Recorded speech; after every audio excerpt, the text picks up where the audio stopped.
Is it there?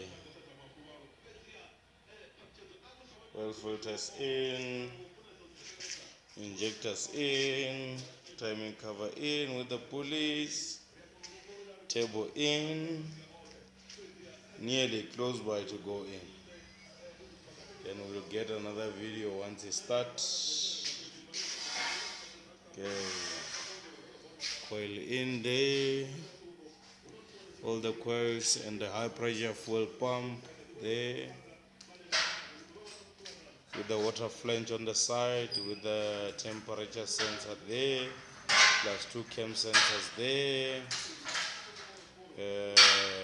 and that fuel pipe, everything intact, in place. The only time to prove a point is when the engine is going into on the car there. Water pump is in there. Engine turning smooth. Engine turning smooth. There, still on the stand. On that stand there.